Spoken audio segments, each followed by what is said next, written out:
Welcome back to another episode on the Stay Woke podcast brought to you by TheSonicBreakdown.com. I am Cousin Benji. You can follow me at Cousin Benji on Instagram and on Twitter. And I am a content curator for the Stay Woke podcast and the Sonic Breakdown. And we got a fun episode today that is going to be another episode with inside of the series that we are doing called Wokekanda Report. And today we're going to tackle what if the Black Panther were cast in the 1990s. So this is going to be a fun episode today. First, what we're going to go ahead and do is we are going to go ahead and run down the current cast. Then we're going to go ahead and break down kind of the state of what was going on in the 1990s for when this film is going to be set. And then I'm going to go ahead and recast the film, and we're going to see how that works. So first, let's go ahead and break it down here. It is a star-studded cast that Ryan Coogler, director for the fame of doing the movie Creed, as well as Fruitvale Station, University of Southern California grad. He's one of the hottest directors in all of Hollywood right now, and he has put together an amazing list. So let's get right into it. So the star of the film, this is based off of a comic book, is T'Challa. He is the king of Wakanda, a fictional Afrofuturistic nation. And Chadwick Boseman will be playing him. So, African-American actor playing it. Have no issues with that. Chadwick Boseman has knocked everything out of the park that he's done. Thus far, he's primarily done roles where he has been doing biographical roles. He went ahead and played Jackie Robinson in the movie 42, and then he also played James Brown in that movie, and he was awesome. I really enjoyed Chadwick Boseman's work. I feel that he's going to do an excellent T'Challa. In fact, actually, he's already played T'Challa in the Avengers movie that happened. So, going down the list, he'll be opposite against Michael B. Jordan, who was playing the villain of the movie, Eric Killmonger, which, if you listen to our previous episode where we talked about Eric Killmonger, he is the villain of the film, but in a way, he might actually even be one of the heroes of the film, depending on how you go ahead and take a look at it with that lens. And Michael B. Jordan, pretty much kind of attached at the hip right now in Hollywood when it comes to Ryan Coogler. They've both had success together, so I guess who better to go ahead and put in this role, Mr. Coogler would have thought. So you have Michael B. Jordan, who initially kind of gained fame playing the iconic role of Wallace, or everybody's talking about, where's Wallace, man? Where's Wallace? So Wallace was a character from the critically acclaimed HBO show The Wire.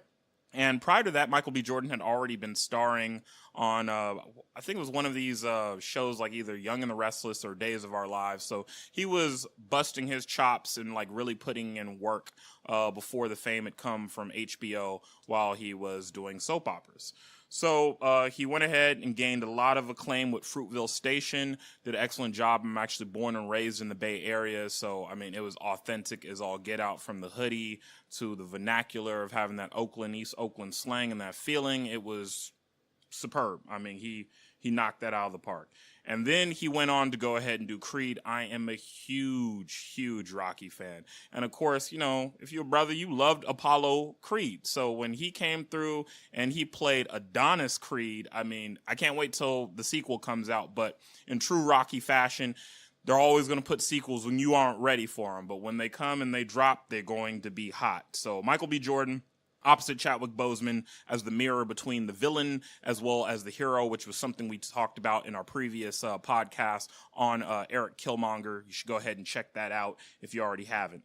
So, going down the list, continues to be star-studded. We have Lupita Nyong'o, who gave a brilliant performance in 12 Years as a Slave, a performance that netted her an Oscar, which is big time. I mean, there's only so many actresses currently acting right now that actually can say that they've been nominated for an Oscar, let alone winning an Oscar, let alone being a black woman that has won an Oscar, and also being a black woman that happens to go ahead and have a rich complected melanin, which is something that has been lacking of sorts when it comes to Hollywood over time. So she broke through that glass barrier, did it with poise, did it with class, and she's kind of been under the radar of sorts, because she's done a lot of voiceover work for a few animated films. Also does the voiceover work for Star Wars with one of their key characters in their universe. So she's done some roles here and there, but really hasn't gotten back on like inside of a main like stage type of screen. And if you've watched the trailer, which looks absolutely awesome, they have a scene where she's like walking through what looks to be, I believe they're maybe in Korea and maybe South Korean Seoul, and she's walking through a casino, very James Bond-esque, which they might be hinting at something. Recently, it was talked about from the showrunners right now that are in control of the James Bond series that the next James Bond might be a person of color. And of course, they just said it might be a person of color or a woman, which started a little bit of a black Twitter storm, as foolish things like that tend to do. And of course, Black Twitter held their feet to the fire and said, well, of course, you know, it's got to be a person of color or it's got to be a woman, but it can't be a woman of color and it can't specifically be a black woman, which I think there's nothing that Lupita Nyong'o can't do. So I would love to go ahead and see her take on the mantle of 007. But in this film, she's going to be playing Nakia, who is one of the members of the Dora Milaje, which we also touched upon that in a previous episode where we broke down the Dora Milaje and how they're this awesome Amazonian fighting troop. So yes, there are black Amazons. So for those people that are saying that, oh, it happens to go ahead and be more liberalism and they're going ahead and they're adding in people of color for Amazons for the Wonder Woman movie, stop it. First off, if you want to go ahead and do your history properly, the real Amazons were West African women, part of the Benin tribe, but I'm only giving you that taste. If you want to go ahead and find out more about it, go and check out that episode that we have in our archives, part of the Stay Woke podcast. I told you, you can't just stay woke, you got to be woke. So that means you got to go there, you got to listen to the stuff. So, moving down the list, we have Angela Bassett, who is going to be playing the role of Ramonda. Ramonda is basically the queen mother of Wakanda. She is not T'Challa's mother. She is the mother of Shuri, who happens to go ahead and be his sister. She was, I believe, a woman from South Africa who ended up taking the heart of the king of Wakanda at the time, T'Challa's father, T'Chaka, who we see perished, unfortunately, in the Avengers movie. So she's been the queen mother, kind of queen regent, but unlike Cersei from Game of Thrones, she's actually like done her job and not influenced and gone a little crazy and created all kinds of commotion within inside of the kingdom. So Angela Bassett, I mean, what more is there to say? She's also been nominated for Oscars, put together hit roles from the 1990s. On top of that, she's been reprising roles within inside of American Horror Story for the better part of the past about 5-6 years. They're deep within the seasons. She's absolutely awesome. And on top of that, she found the secret fountain of youth because she constantly seems to be getting younger. She looks younger now than when she looked in the 90s. It's absolutely crazy. So she's going to be playing Ramonda. I'm sure she's going to bring nothing but grace and class to that role, and it's going to be great to go ahead and see her on the screen. Then, going down here, we have Martin Freeman. Martin Freeman has been in a few movies here and there. I'm not too familiar with some of his work. I've always seen him, but I don't think I've watched some of his films. He's one of those guys that cut his chops in the BBC with him being a British actor that's come over here to the United States of America. He will be playing Everett K. Ross, who I love the character of Everett K. Ross. He is pretty much the liaison when it comes to the United States government with basically handling Wakanda. So he's almost like the foreign officer for Wakanda. So he is the guy that knows everything that's going on about Wakanda.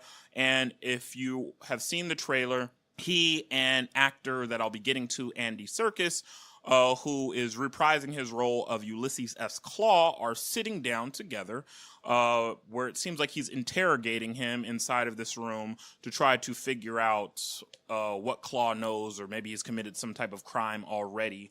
So Everett K. Ross is the liaison. He's going to be played by Martin Freeman, your typical kind of like buttoned up, pen pushing guy that probably has a little bit of an appreciation, at least in some of the comics that were written by Priest when the Black Panther was brought back in the 1990s. Ross was a very sympathetic figure inside of the comic book. It's almost like he was the tag along for T'Challa and was like his greatest sidekick. He reminded me kind of the kid that would be following the dog inside of the Aesop fables on like the Rocky and Bullwinkle type stuff. You know, he was just like, yeah, like get him, T'Challa.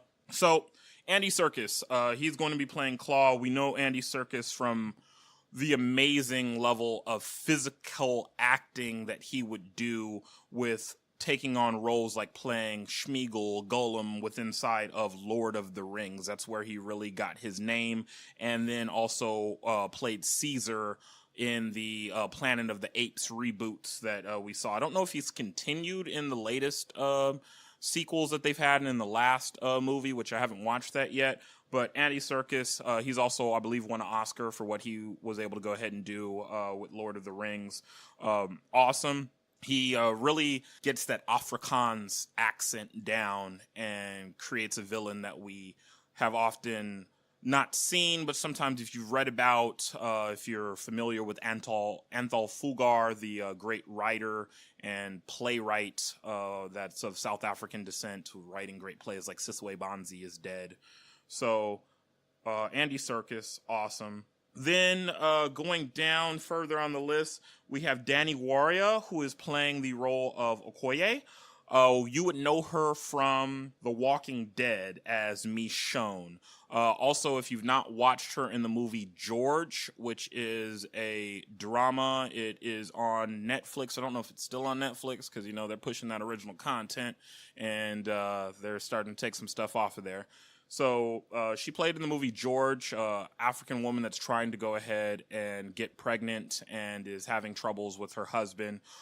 Awesome role that she played. She's going to bring, I think, a level of legitimacy also with what she's able to do with Michonne. So some of the fighting scenes that are going to exist, I'm pretty sure they probably didn't even need a stunt double for her, so she seems double tough. Gorgeous woman, great actress. She's going to be playing Okoye, who Okoye is one of the kind of lead members of the fighting force I was talking about already. And she is going to go ahead and be partnered with and tied with Ayo, which when we broke down the episode that I was talking about, the aforementioned episode about the Amazonian women that exist within inside of Wakanda, a part of their fighting force. This character, Ayo, is played by Florence Kasumba. We first saw Florence Kasumba, for many of us, when we were watching her in the Avengers movie, to where there was a scene between her, Chadwick Boseman's character T'Challa, as well as the Black Widow. And the Black Widow needed to go ahead and talk to T'Challa, but he's royalty. So that's just like somebody just like rolling up like whatever type of reporter you can think of, or person just rolling up like, oh, I need to go ahead and talk to Prince Henry or Prince William right now. And they're like, whoa, hold up. This person is a king. So Florence Kasumba's character, Ayo, is like kind of the enforcer, the old guard, so to speak, that happens to go ahead and be a part of the Dora Milaje. And she simply said, move or I will move you. And of course that was memed to death, and it definitely deserved to be. So she's going to be playing Ayo. Ayo and Okoye actually inside of Roxane Gay's comic reprising, where she had taken over the Black Panther comic and did a run with it, and I believe she's still writing for it. Roxane Gay, if you don't know about her, check her out. She's an awesome essayist, great writer, and there's actually a love story that exists between Okoye and Ayo. Unfortunately, though, it looks like that won't exist at all inside of this movie, much to the dismay of folks in the LGBT community that want to go ahead and see fully fleshed out characters that represent them. So, then there's a newcomer here, which I've never seen him act before. His name is Winston Duke. And he's going to be playing the role of M'Baku. And M'Baku is also known as Man-Ape, which M'Baku the Man-Ape is usually a villain that T'Challa has to go ahead and defeat. He's a part of the White Gorilla tribe. So with T'Challa being part of the Black Panther tribe, the White Gorilla tribe, they get their powers from feasting upon the White Gorilla. They have to hunt one down, and it carries these like mythical properties within inside of it in order for them to have immense strength. So Winston Duke, I know if he's going to be playing this role, he's probably at least about 6'2", 6'3", and he probably squat a lot of weight. Like he's probably going to be a pretty strong brother. So there's that. And then you have John Connie, who has been playing King T'Chaka. So with him being in the film, that means that they're definitely going to probably do some flashbacks. Or if not some flashbacks, maybe they'll do something similar to when in The Lion King you have Simba talking to Mufasa through, the interconnected of ancestors and spirits, and spirituality is something that is very steeped within inside of the Eastern culture that is Wakanda, since it is derived from African culture through most of the nations that exist. So we'll get a chance to go ahead and see John Connie. He's going to reprise that role. We'll most likely go ahead and see him in that capacity. And then Daniel Kaluna, I'm probably mispronouncing that.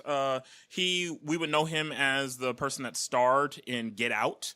And he is playing a role which I don't really know the character, because it may be a character that was just brought up for the film rather than actually for the comic book. But if you look at the trailer, you can see that he's probably playing a character that is like the lead of, maybe he's like the hand of the king of sorts if you watch Game of Thrones.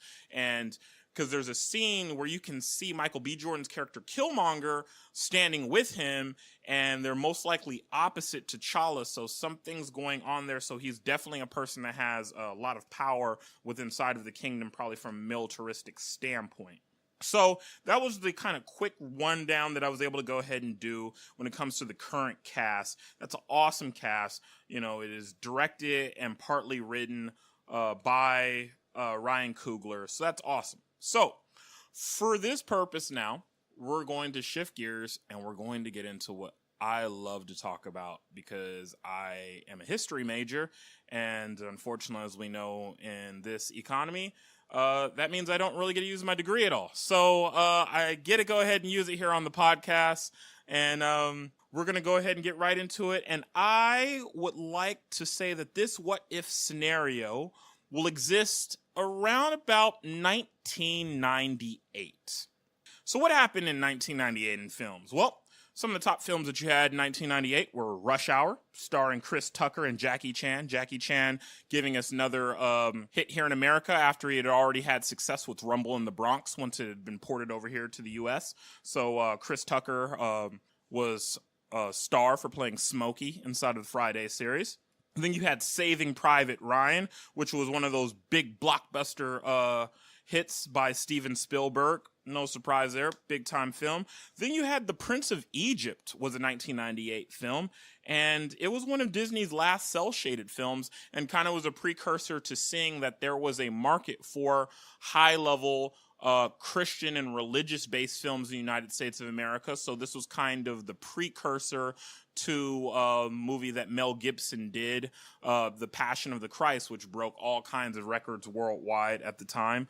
Boy, though, what difference about some years make, because Mel Gibson definitely ain't gonna be making no movies like that anytime soon in Hollywood. But that's another story and another podcast. And then you have Dr. Dolittle, brought to you by Eddie Murphy. So this is Eddie Murphy after being the hottest thing since sliced bread in the 1980s. Then the 1990s, disappeared for a little while. Although, we might have to just go ahead and do a couple of episodes at some point where we just talk about some of our favorite films, and I can talk about Brooklyn and Vampire, because that was an underrated movie. Eddie did his thing with that, and then he popped up and he started playing The Clumps and Nutty Professor and all that. But at this point, he was starting to get into the realm of, I'm only going to do popcorn Disney-esque type movies, and here he was a person that had a young Kyla Pratt as his daughter, and they were talking to animals and stuff, and it was Dr. Dolittle. So that's where Eddie Murphy was. On the political sense of things, 98 was a hot one.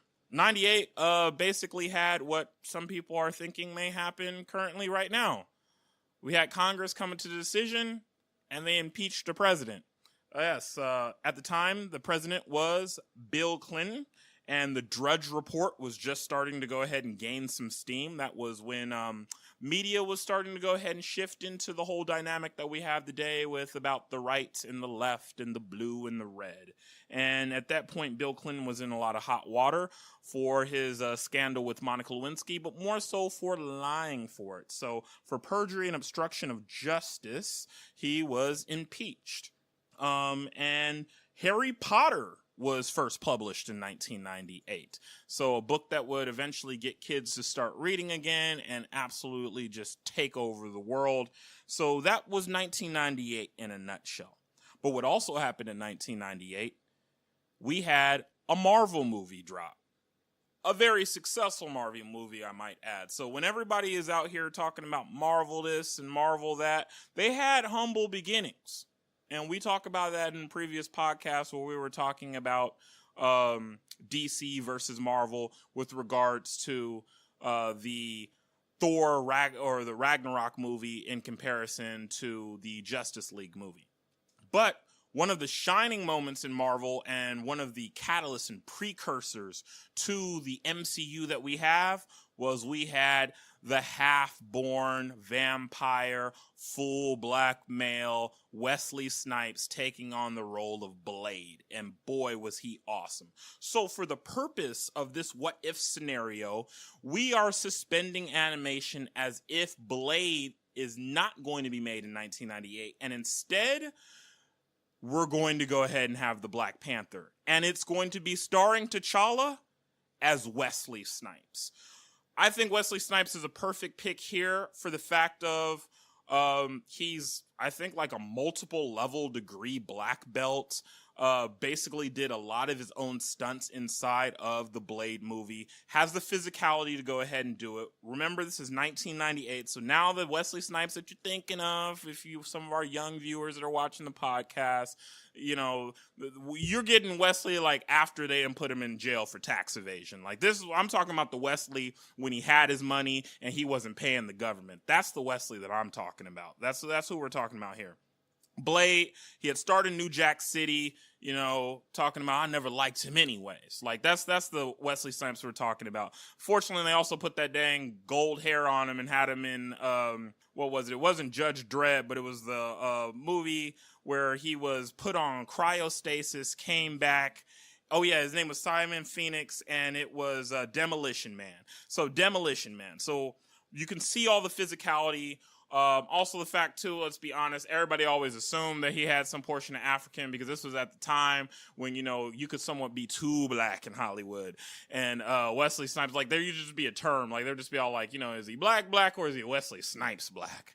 And, you know, I was told that I happen to be a highly melanated brother myself, so I was been told that I had Wesley Snipes type black in me for a very long time. So, moving on down the list, let's go with Killmonger. And, with the editor of the podcast and full CEO of the Sonic Breakdown, we had a little bit of a disagreement where we were just trying to figure out who would Killmonger be, because, you know, we've talked about it in prior podcasts. You got to have a mirror. And also, too, we're trying to get as closely possible to kind of the current list, but from the vibe of what would go on in 1998. So we have both kind of, you know, decided, I guess, Will Smith would be the person to go ahead and best do this. So this is Will Smith. I believe it was 96 or so when he had MIB come out. And I think he had just got done basically flopping with trying to go ahead and do the whole portrayal of the Wild Wild West. So this would be the perfect time. So for those people thinking like, oh, Will Smith wouldn't do no, movie like the Black Panther at that time, especially if he's not going to be the star, this was the best time to go ahead and catch Will. He's a little bit on the downswing right now. You know, this is before he gets ready to go ahead and do Ali and like get nominated for an Oscar and have his woman Jada Pinkett there in the audience, mad as hell. And back then there was no Twitter, so I guess she went on AIM or Black Planet and started blasting the Oscars for why her husband didn't win. So, you know, this Will Smith. Also physically imposing as well. with just the level of height he had done movies like Bad Boys and stuff, so was used to being kind of a little bit of an action star. One thing I want that y'all to go ahead and do as well, fellow Wokekandans that are out there, I want you all to go ahead, when this drops and you're listening, pop in on Twitter, go ahead and we'll put something up there to see how would you go ahead and recast it? How would you go ahead and recast it? Because, this is just our own thoughts and our own opinions. Well, basically my thoughts and my opinions. So, let's keep going down the list here, and let's go with Ramonda. So Ramonda's currently being played by Angela Bassett. So I'm like, who can I find here that has this level of class, grace, can go ahead and pull this off, would be a star in the 90s. And initially I was thinking Ruby Dee. But even then, and for those that don't know Ruby Dee was acting for forever. God rest her soul, but she lived a very long life with her husband Ozzy. I mean, they were just the pinnacle of what a Hollywood couple is, and those, you ascribe to be like currently right now, it'd probably be like Angela Bassett and Courtney B. Vance. But if you've seen the movie Do the Right Thing, she was the woman that the mayor, which was her husband, Ozzy Davis, was after her and constantly trying to be with her. And she just had that great scene also where she even got nominated for an Oscar opposite Denzel when she was playing his mother in American Gangster, where she just had that awesome scene where she slapped him in the face and just told him, I will leave you, your wife will leave you, Frank. But I think for this role, she might just be a little too old. So I'm going to go with the woman who we talked about, the recuperative and regenerative processes, the Wolverine type healing that Angela Bassett has. So I got to thinking. And until recently, when I've been watching the TV show on the OWN network that Oprah has called Greenleaf. If you haven't checked it out, if you go to church, you should watch Greenleaf. If you don't go to church, you should watch Greenleaf. It's just an awesome, awesome show.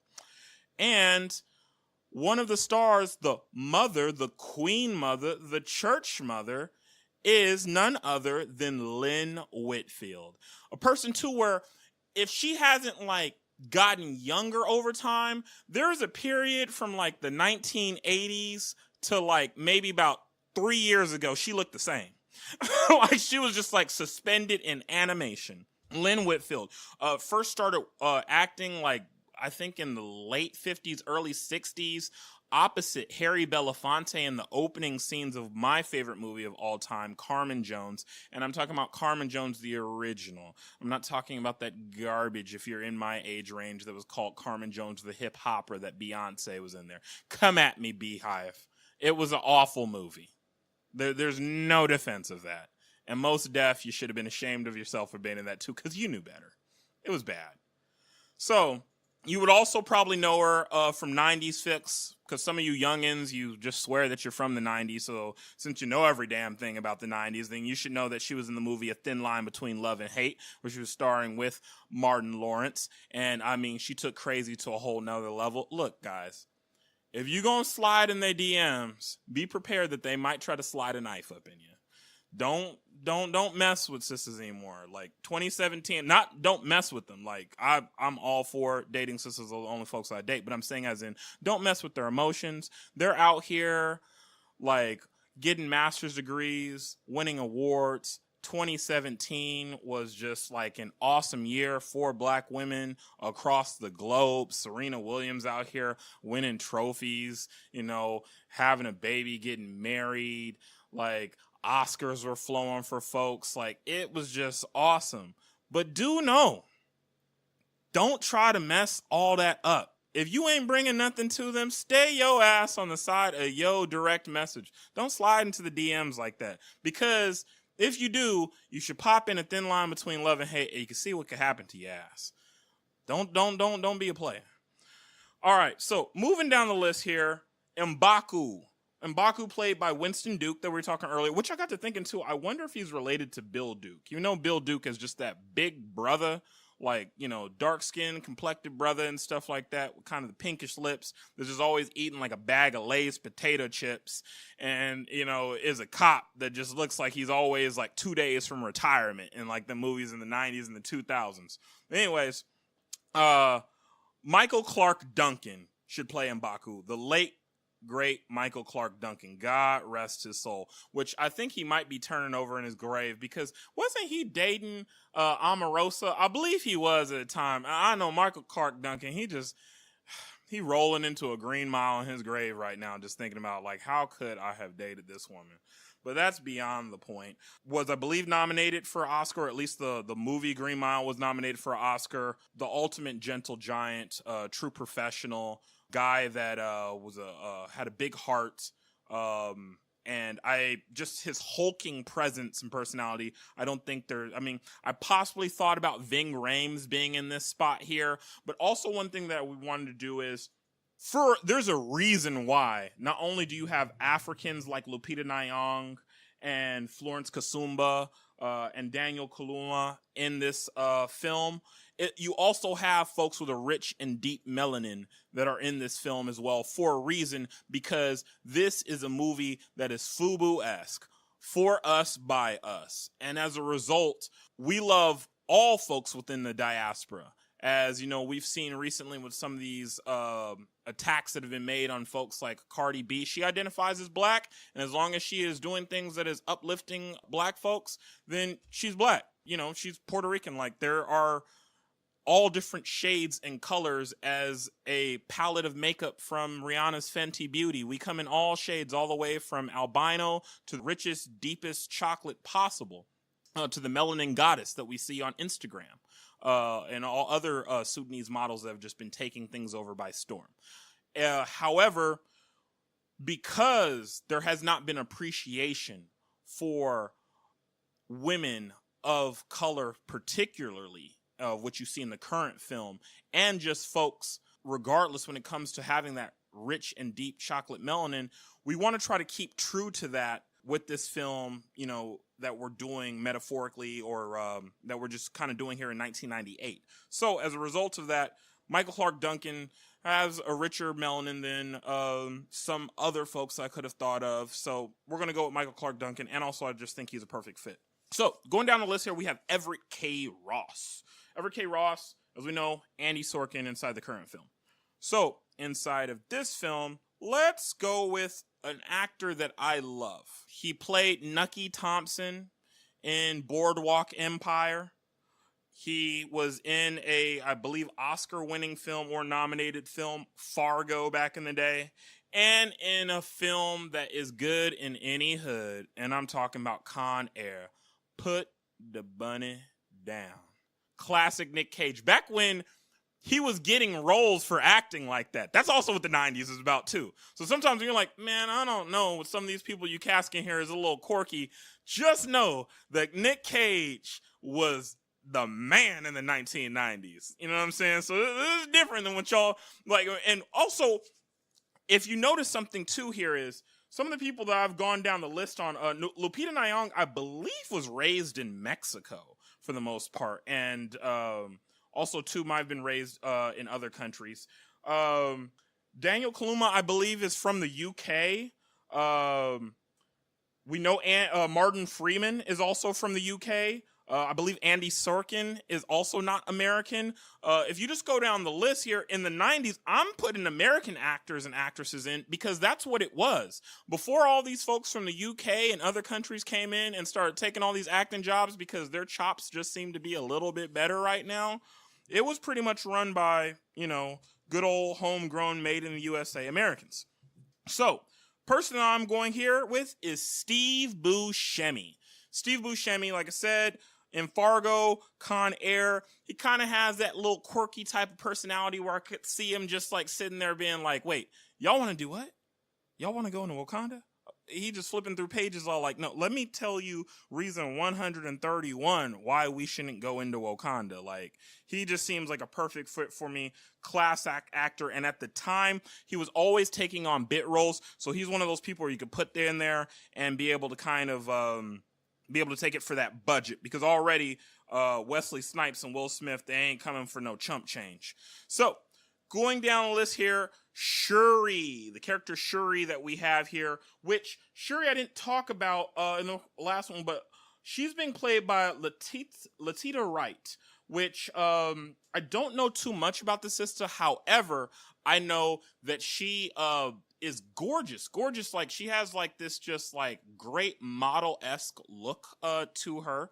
And if you watch the TV show Black Mirror, or if you don't watch the TV show Black Mirror, you need to go ahead and, at the very least, even if you don't have a Netflix, go ahead, borrow one from a family member, friend, countryman, whatever, or go ahead and get that free trial for as long as they give in the free trial out, and go watch season 4, episode 6 of Black Mirror. She is starring in it. The title of the episode is Black Museum, and it is a amazing episode, and she does an awesome job in it. You can see her in the teaser trailer where Chadwick Boseman's character T'Challa comes up to her, and they got like this kind of type of handshake going on. And that's one of the things where I was like, man, it don't matter where you from. Whether you're from, you know what I'm saying, Chicago, you from Baltimore, you from East St. Louis, you from Oakland, you from Wakanda. It's like we always got to have our own flavor for a handshake. So she's playing Shuri in the current cast. So when I'm thinking of the 90s, and I'm thinking of somebody that's kind of reminds me of her and has like a kind of innocent look and a certain amount of just that innocent quality where it's just like, oh, like, you know, I'm rooting for her, and also could come off and have some decent acting chops. I'm going out on a little limb here, and I'm rolling with Brandy. Brandy did a great job of being one of the first, I think the first live action Black princess when she played Cinderella opposite the late great Whitney Houston. And at this time, I believe she was still doing Moesha, or just got done doing Moesha on UPN. Shout out to UPN back in the day. A lot of great shows on that network. So it'd be interesting, and definitely, you know, in the 90s, we would probably want to hear some singing. So there's going to be some type of like scene where she could go ahead and bust out some vocals here, and that'd be super dope. So Brandy for Shuri. So moving on now to King T'Chaka. King T'Chaka. As we talked about it, John Connie is the person that's played him.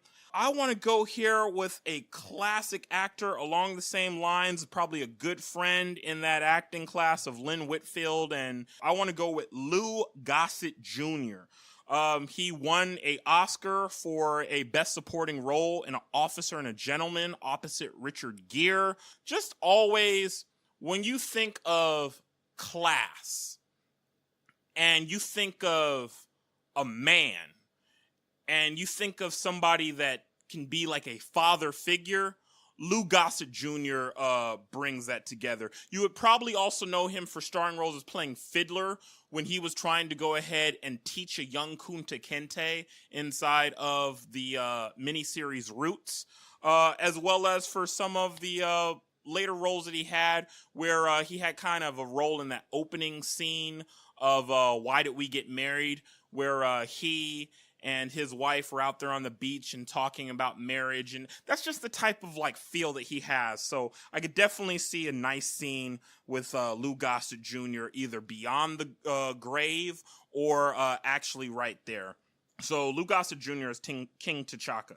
So Ao, the character that is played by Florence Kasumba, me and the CEO of the company here with the Sonic Breakdown, we kind of went back and forth a little bit on this, but I just really couldn't think of anybody else. And also, too, there's not a lot of sisters even that are going to want to go ahead and shave their head for this role. Even though we're seeing that now, back then, it was tough to go ahead and get roles. So they probably weren't willing to go ahead and shave their head. So you're looking for somebody that has kind of a matriarch feel. We've already talked about that we're looking for rich, melanin-complected women to go ahead and also match up with what exists in the current cast. So I decided with Ao, kind of the enforcer of the Dora Milaje and the old guard, to roll with Grace Jones.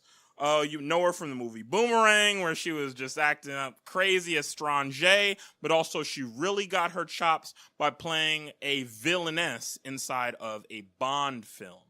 And so she's got that like level of physicality, just also the cheekbones and her characters and features very similar to Florence Kasumbo when you think of like just that aesthetic, beautiful quality of just having like those striking features on a face. We want some fierceness. So, I mean, the originator of fierce is Grace Jones. So we're going to roll with Grace Jones. And I think a movie like this, had it come out at that time for Grace Jones, would have done a great job of reviving her career. Because one thing that the 1990s did too was it revived some careers. Quentin Tarantino was able to go ahead and revive John Travolta's career with what he did for him in Pulp Fiction. Same thing with Pam Grier being revived also inside of the movie Jackie Brown. So I think a blast from the past, Auntie Grace Jones would be absolutely awesome here. So, keeping with the Dora Milaje, let's go down the list here to Okoye. And Okoye is a little bit younger. As we know, that role is being played by Danny Warrior, Michonne from The Walking Dead. So I'm also looking for someone here that kind of in between it, young, like late 20s, early 30s, and just has like that level of energy to be able to do some of the scenes. And I'm thinking of going with Regina King here. People forget Regina King when she was younger on 227, and then also in Poetic Justice, and was in that movie with Will Smith. So with her already having a working relationship with Will Smith, if Will was on the fence about joining, I think if Regina was along for the ride, that it would also go ahead and make sure to land Will Smith. So I'm going to go ahead and I'm putting Regina King in there. And then we're talking about the girlfriend of T'Challa. We're talking about Nakia, the character that's played by Lupita Nyong'o. And I think Nia Long here would be perfect. Another person that was very good friends with the Fresh Prince of Bel-Air, showing up on some episodes here and there. Someone else to make sure that we can get Will Smith, so this can be a big blockbuster budgeted type film. Already rocked the short natural cut anyways, so even if they were deciding not to go bald, she has that kind of look that exists already in the comics for that aesthetic purpose that is needed. And then also, I mean, we're talking about beautiful women here. Like, we've got the beautiful women like a Danny Warrior. We've got the beautiful women like a Lupita Nyong'o. So if we're going to the 1998 and we're trying to go ahead and keep it real, I mean, come on, Nia Long. Like, it's Nia Long. Boys in the Hood.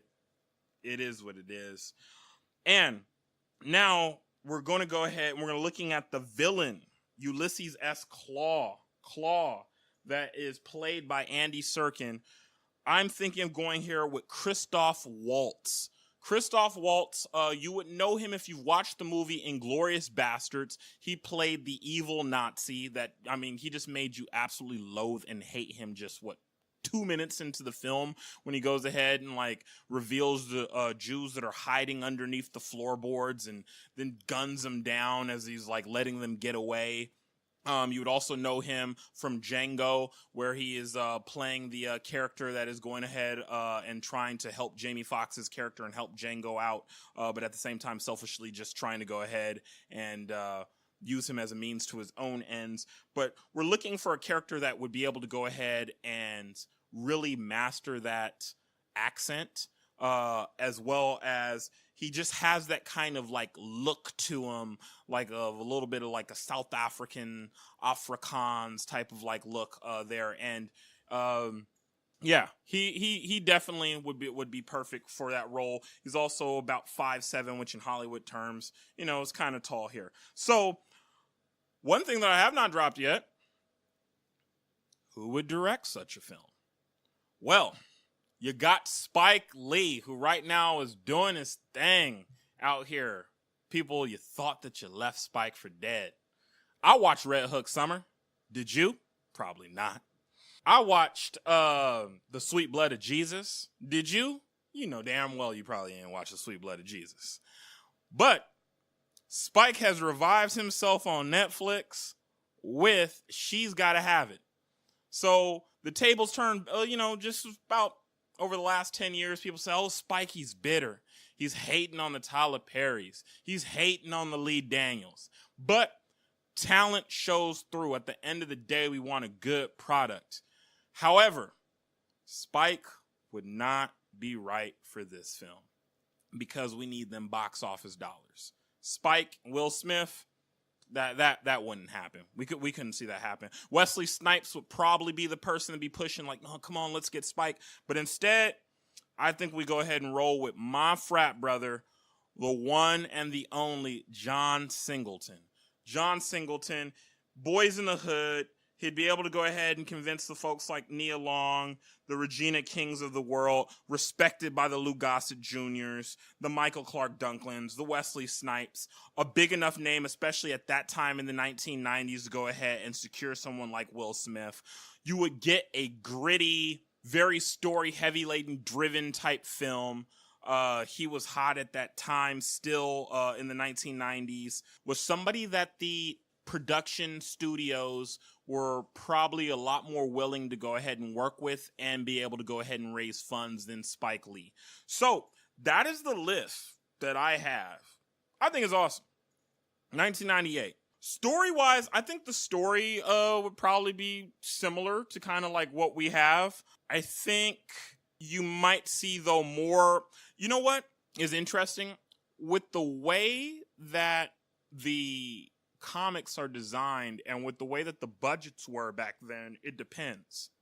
I'm just freestyling here and I'm just thinking and I'm like, Priest and his comics had T'Challa like looking almost like Samuel L. Jackson in the Shaft film. Very Shaft-esque, kind of darker, a lot more gritty. I'm wondering if maybe they would have set this film inside of New York and would have been the theme that existed when T'Challa leaves and comes to the UN kind of like meetings that are happening inside of New York. And maybe we have more of that and less of Wakanda inside of the film inside of 1998. So I think that actually might have been different just with the way that the budgets and stuff were designed. Because Marvel has been banking money. So, and even then they did all this inside of like sets. They did not travel out to African nations like Kenya and Uganda and all these places and shoot there. This was done inside of a soundstage studio inside of Atlanta, and then they took a bunch of photos and I think shot in a few locations here and there. So this was back when they were actually doing locations. The level of money that it would cost, that's another reason why a Hannibal film hasn't been made yet. But hint, hint, it needs to happen. We need to go ahead and have Hannibal of Carthage, the person that went ahead and defeated the Romans with elephant armies, which was a black man. They've been trying to get that movie off the ground for years. So I think it might be set in a more of an urban setting. So that even makes more sense now for some of the cast that we would have. So it would be set in an urban setting, probably after the death of T'Challa's father, T'Chaka, and maybe returning in the second half of the film to Wakanda to go ahead and finish off the skirmish. So I think that's the way that I could see the storyline going. I think this would be an absolute hit back in 1998. Films were still very big blockbuster films. Jurassic Park was successful, then The Lost World was successful. You had still a lot of like big budget type of blockbuster films that were happening. The film industry is struggling a lot more now. Theaters are struggling a lot more now than what they were back then. And Blade was very successful. So Wesley Snipes, bankable star. Will Smith, bankable star. Good cast through the rest of it. You had movies already. It's weird now that people are like, oh, black cast. Is this their... I mean, you had Boys in the Hood. That was a black cast movie. I don't actually recall, other than maybe like the teacher, I don't recall any white people in Boys in the Hood. You had Dangerous Minds that was there, where you had, of course, like, the special white protagonists and stuff. But you had films at that time that were very heavy, like nearly all black films.